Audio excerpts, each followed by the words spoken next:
Il y a 2 semaines après le crash d'un avion à Washington, Donald Trump avait tenu une conférence de presse. Une journaliste avait pris la parole et lui avait posé une question sur la situation actuelle de la République démocratique du Congo. Écoutez ce qu'a été la réponse du président américain. Please, go ahead. Thank you, Mr. President. La situation en République démocratique du Congo s'aggrave, même si le président João Lourenço a joué le rôle de médiateur dans le conflit entre le Rwanda et la République démocratique du Congo, parce qu'il veut apporter la paix et la stabilité. La situation est vraiment mauvaise en ce moment. Je veux avoir votre point de vue, Monsieur le Président, si vous avez un projet dans le futur pour apporter la paix en République démocratique du Congo. Une question sur le Rwanda, et c'est un problème très grave, je suis d'accord. Mais je ne pense pas qu'il soit approprié d'en parler maintenant, même si c'est un problème très grave. Ça se voit bien que pour le président américain, la question de la RDC n'est pas dans les priorités du jour.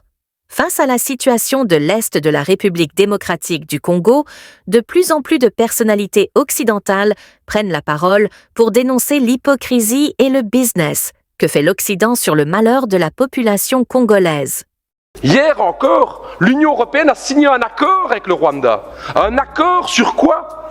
La gestion durable des matières premières. Nous y sommes. Le coltan, le cobalt, le nickel, le diamant, le cuivre. Voilà la raison pour laquelle la Belgique n'intervient pas. Business. Ce sont des minéraux essentiels pour les multinationales européennes qui servent entre autres pour les smartphones, les batteries, mais qui sont aussi utilisés dans l'industrie de la défense, dans la transition verte, l'aéronautique. Je me permets de vous rappeler le rapport publié en juin dernier, c'est-à-dire il y a 5 mois, par l'Organisation des Nations Unies. Ce rapport dit quoi ? Ce rapport dit que tout simplement les troubles dans la région du Kivu sont financés par le Rwanda pour voler des matériaux qui nous revendent.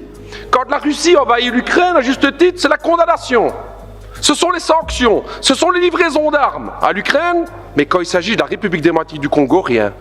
On n'aide pas. La vie d'un Congolais ne vaut-elle pas la vie d'un Ukrainien ?